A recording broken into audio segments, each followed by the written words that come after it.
so we can sort of hit them with the phone. Oh my God.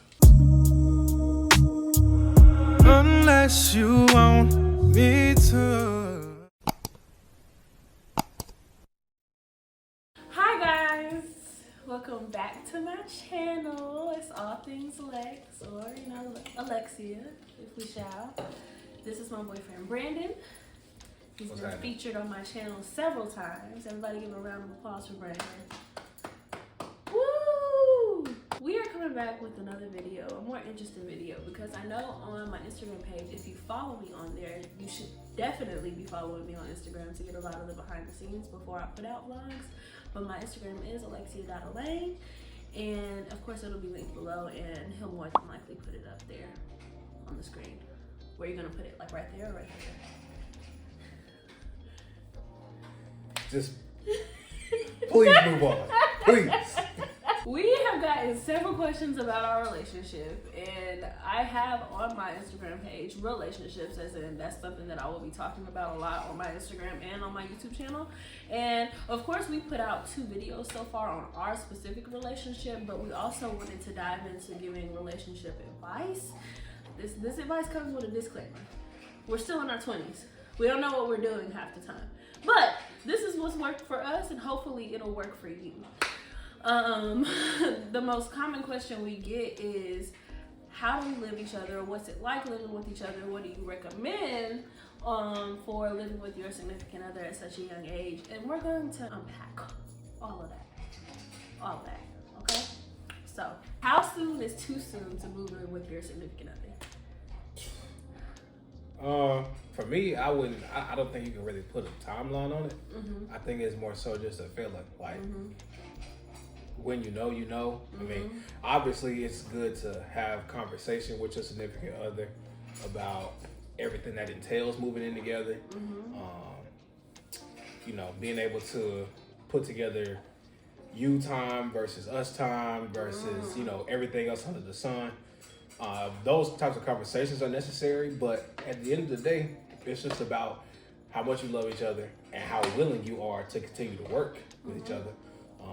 And as long as both of those things are understood on both parties, go for it. I mean, I do feel like there's a time where it's too soon to move in with somebody. If y'all have only been dating 3 months, don't move in with them. If neither one of y'all have met each other's parents, don't move in with them. If the conversation of marriage isn't on the table,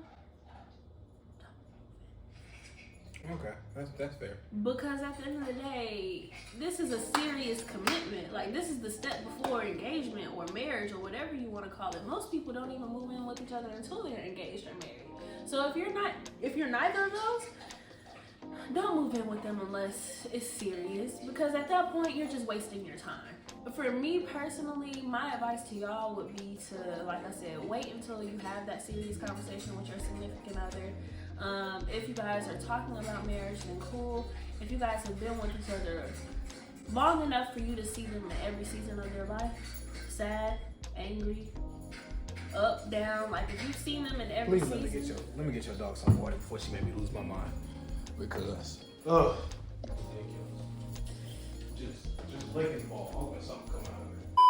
Yeah, for me personally, what you should be examining is the longevity of the relationship.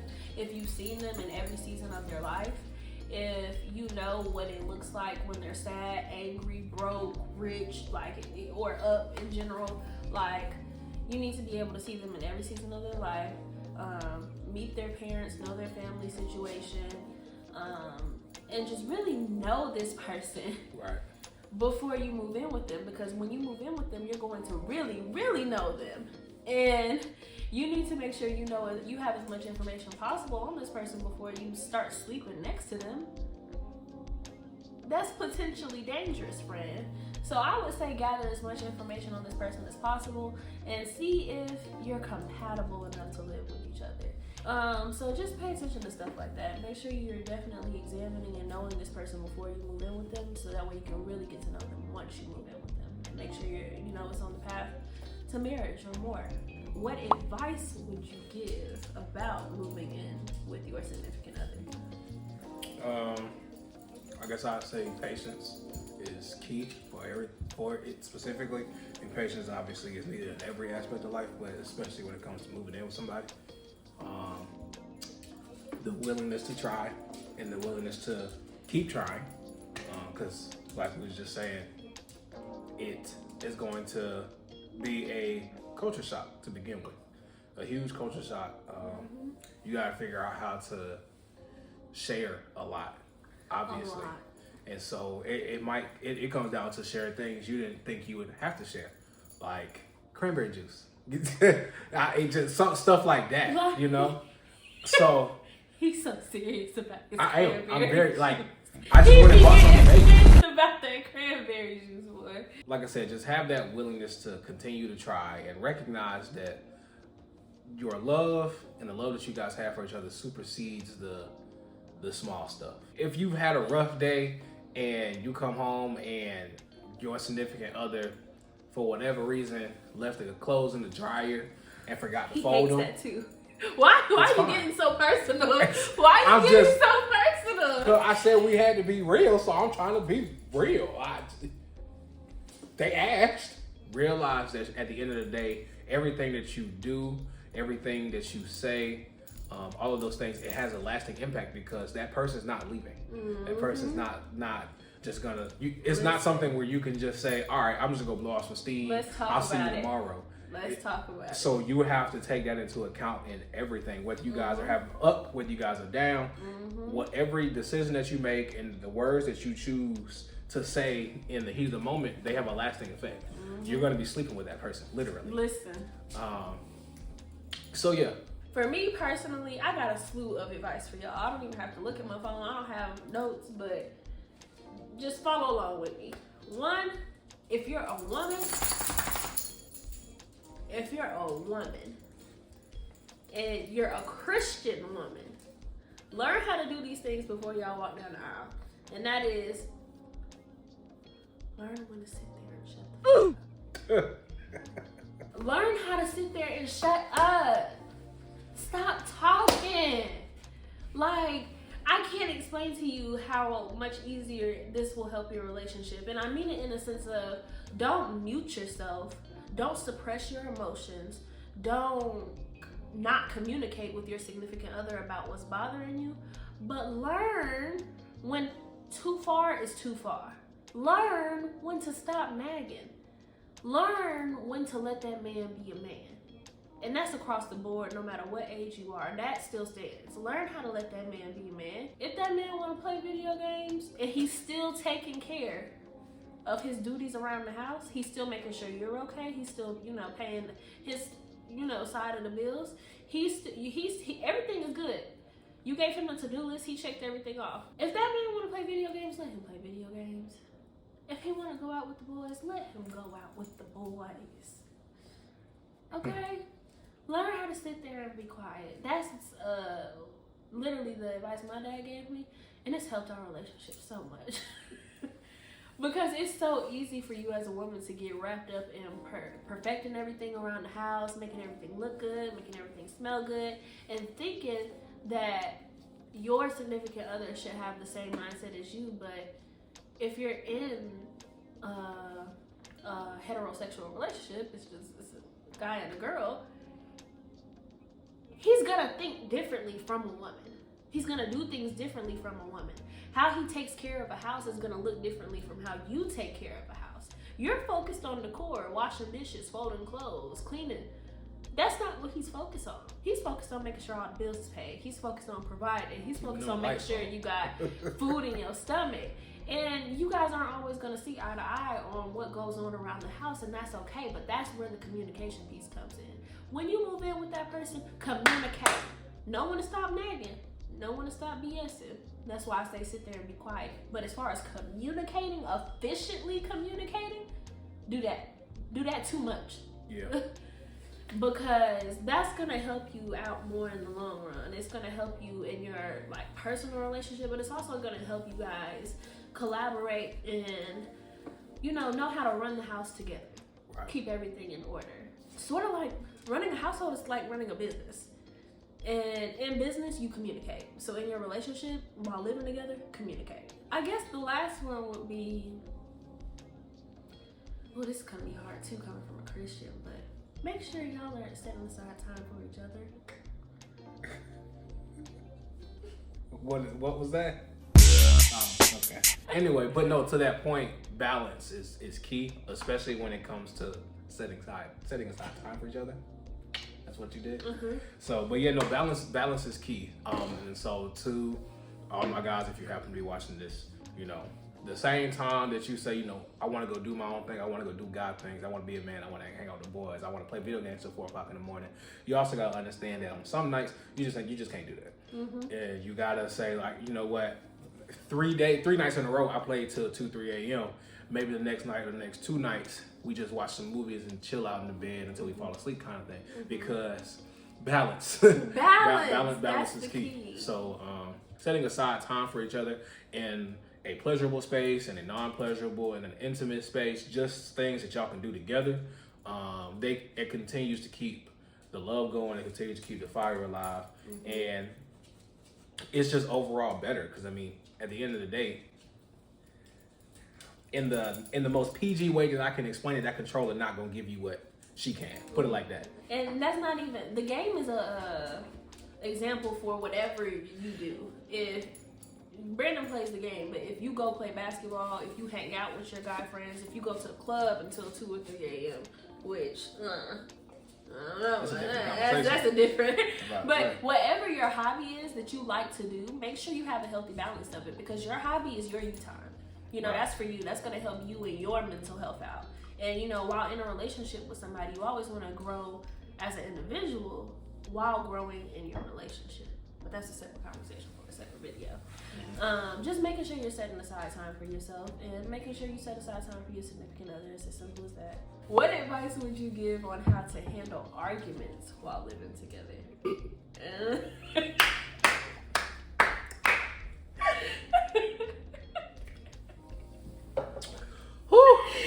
Watch your mouth, number one, for sure. Listen. It's whatever you think is that serious, it isn't. And I forget who I was talking to, but they told me this and it stuck with me for a very long time. It might have been my mom. I'm not gonna lie to you. Shout out, mom. Hey, how you doing? Anytime that you and your significant other are arguing, it's not you versus your significant other. It is you and your significant other versus the problem. You have to take every single argument, frustration, irritation with that mindset. Put your pride aside and say what you need to say, but be respectful about it. And don't say something that you know you didn't really mean.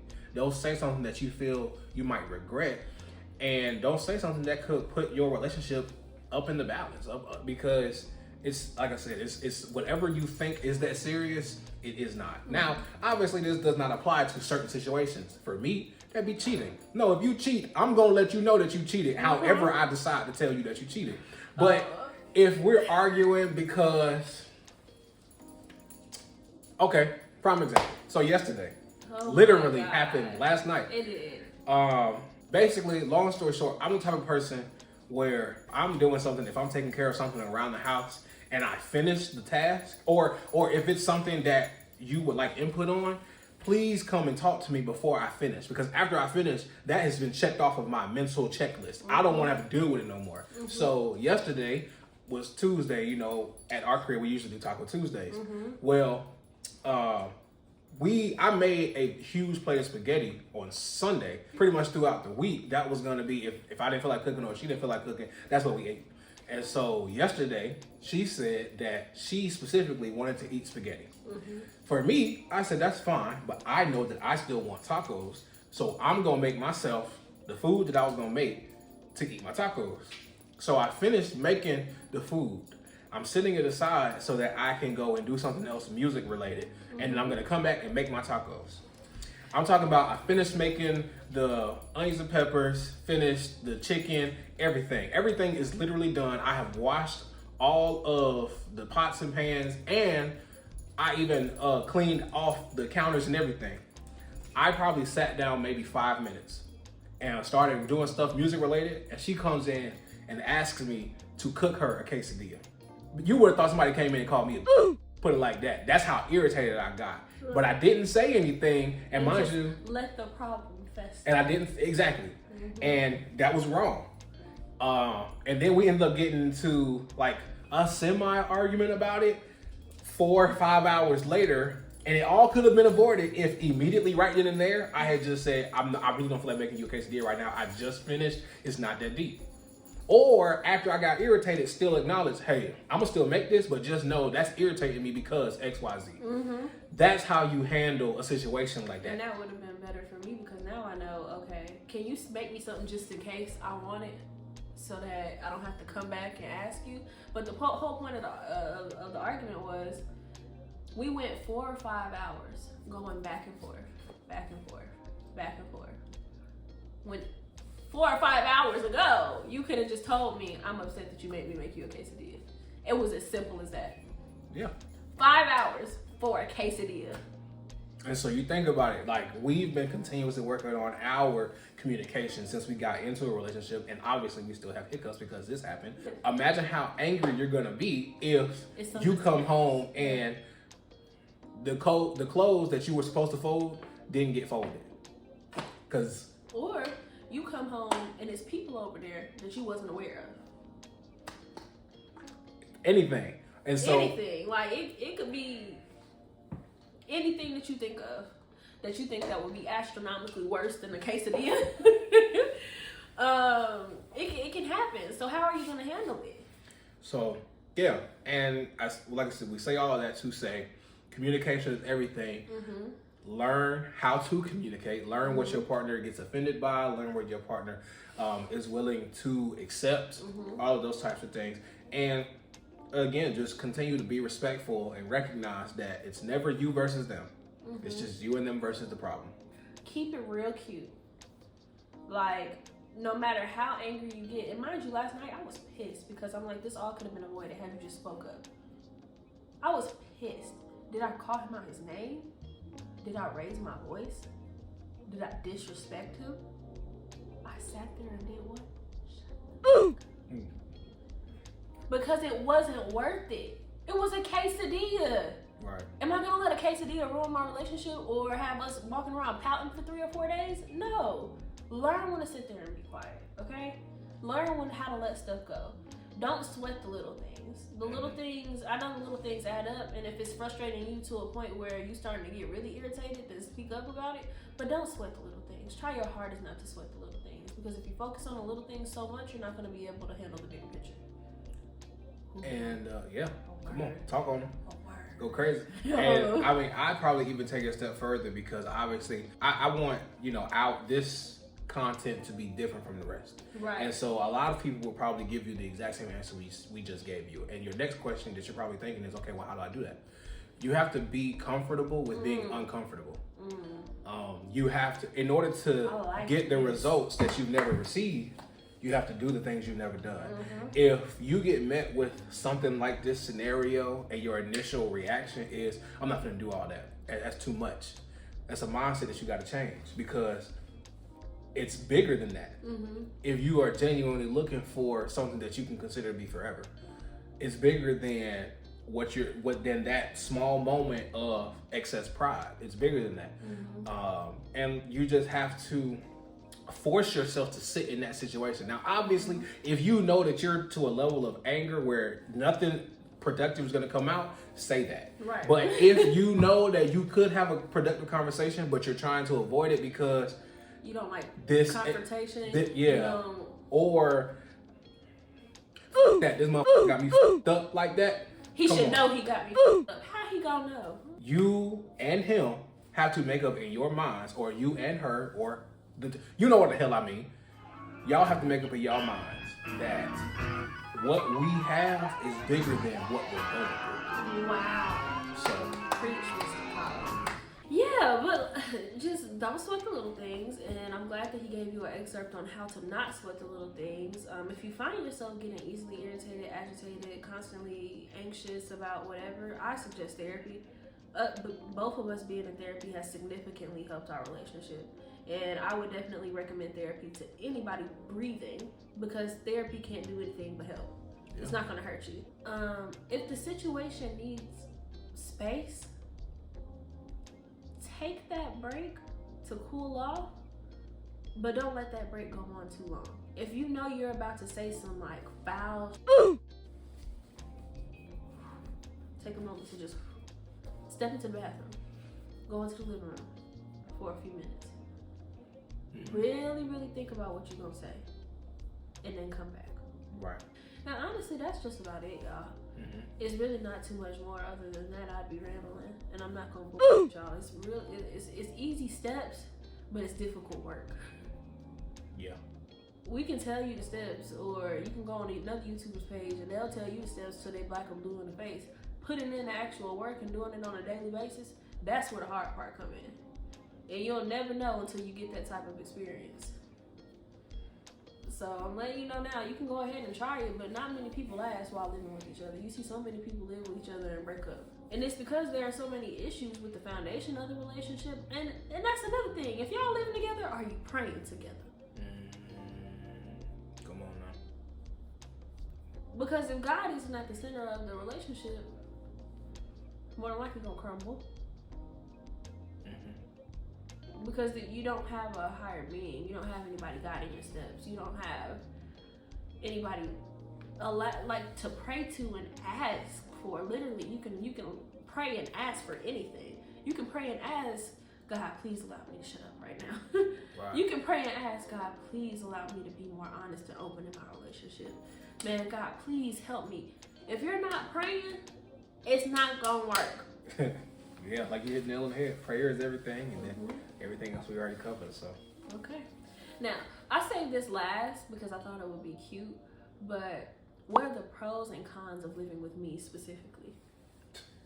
Because this is gonna be a real video, and Brandon didn't know any of the questions before we sat down and started talking, so you're seeing his real reaction. The pros and cons of living with you. Of living with me. Okay, which one you want first? The cons or the pros? Cons. Leave this in there. Let them know I'm perfect.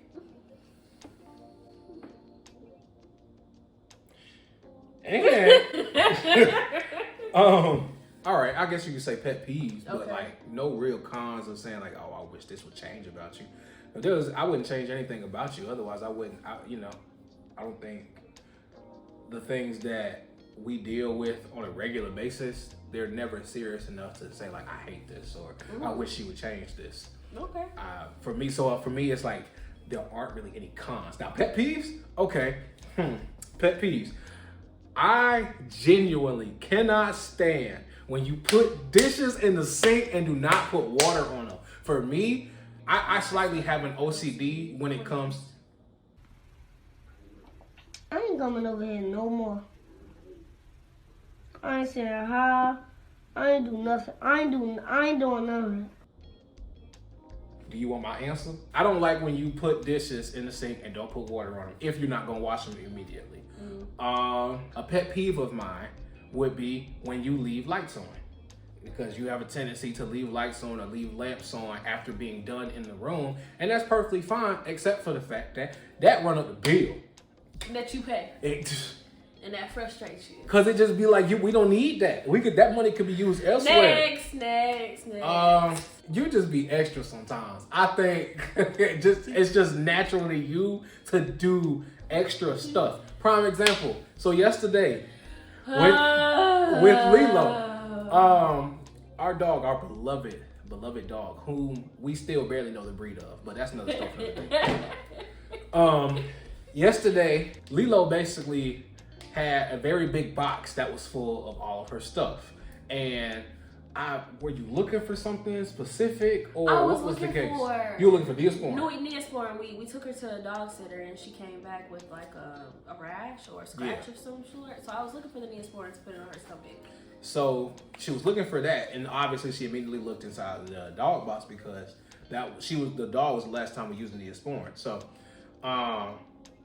that's when she went over there and realized it's all cluttered together. It's all just kind of stuffed in this one box, and that's pretty much it.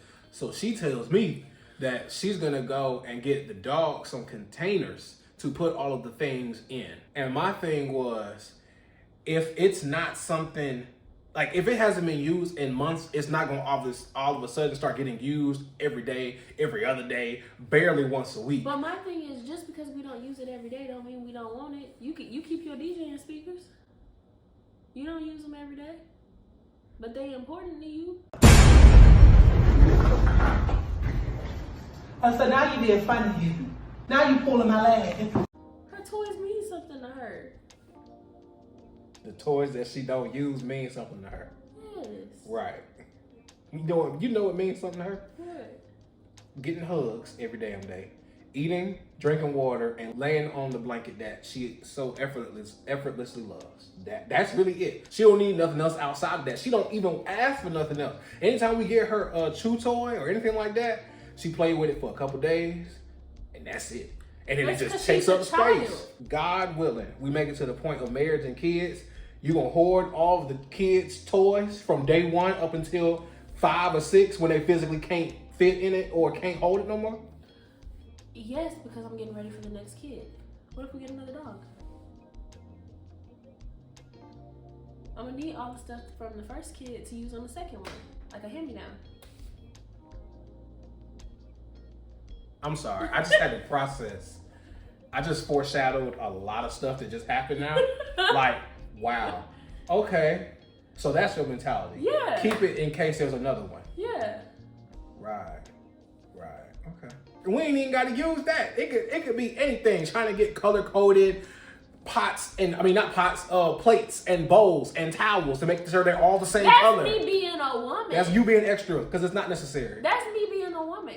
I like glass Tupperware. I like things to match in the kitchen. I like the decor in the kitchen to match. I like having plug-ins around the house to make it smell good. That's it. I'm good now. Now, what are my pros? Oh, there are a whole lot of pros. No, don't. Tons of pros. You are hilarious. Like, when I say genuinely funny, because wow, like, yeah, no, there have definitely been a lot of times where I've had a rough day at work, or I just had a slow day at work, or I've been inside my own head, and she'll come home and just do a very, very, very weird dance, and everything's okay for me.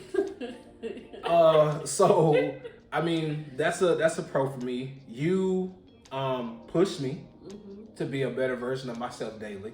That's good. You know, I feel I genuinely notice myself holding myself more accountable because of the things that you do, and the way that you carry yourself, all those types of things. I take more pride in my clothes and things of that nature now. What other pros are living with you? A couple I can't say on camera. She's gonna call us face to face. Let's see. Bye. What other pros? You do the things that I would have never thought of, like plug-ins, like she was just talking about. For me, I go to the dollar store, I go to Walmart, get 4 Glade cans, and just keep those in rotation, and whatever happens, happens. She's the type of person, she'd rather keep stuff that is long-lasting, or she'll get stuff that just naturally smells good, or smells better than just the regular fresh linen from Glade, you know? Those types of things. So you go the extra mile to make this house a home. That's a pro for me. And I would say like I said, you motivate me to be better, but you also just continuously help me through the small things. And I feel like it's easier to do that because we live together. You can physically see on my body when something's off. Let that come full circle. I like that. So, like, it's easier to notice when something's off with your significant other when you see them every day, all day. You could notice that I'm not talking as often, or I'm not talking as much as I usually talk in my regular, whatever. And that could be a trigger enough for you to ask, is everything okay? What's going on? And for somebody like me, I genuinely cherish that. It's the fact of knowing, wow, I matter that much to you that you could notice the slightest thing for me. That's big for me. So that's a major pro. I want to say that's it. Yeah, because we want to definitely stick in the realms of a pro of living with me, not a pro of being with me. So don't get me. It's a lot more pros than that, baby. It's a lot more pros to being with me than that. Please,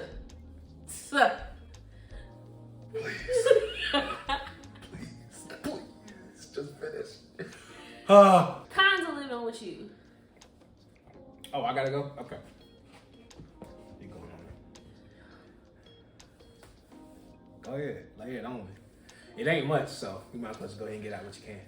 Yeah, it's just honestly pet peeves. Brandon in that game, I want to throw it over the ledge. I can't stand that game.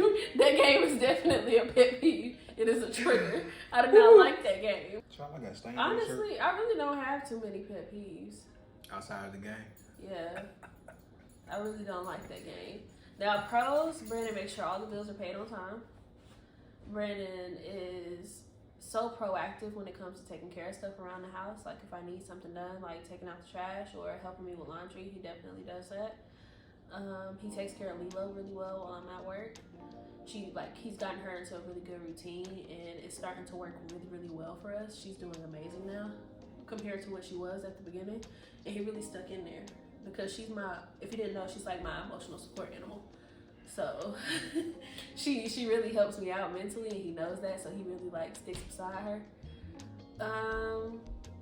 Yeah, that's pros of living with him. I would expand on it, but this video is already long enough, and y'all know we in love, so I mean,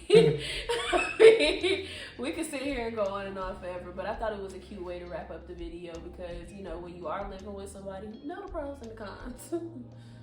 Know the pros and the cons. Know what you could work on, know what you really, really like, and what you would like to see more of. That was the point of me doing that. So, other than that, do you have any last words before we close out? I love you. I love you too. And I am proud of you, proud of us, but especially proud of you for continuously doing stuff like this and putting yourself out there and, chasing your dreams, stuff like that. A lot of people, myself included, second guess chasing dreams, but you're nothing beats failure but a try. So that, like I said, it's another reason why I'm in love with you. So, yeah. Thank you. Oh my God, I'm so glad y'all heard that.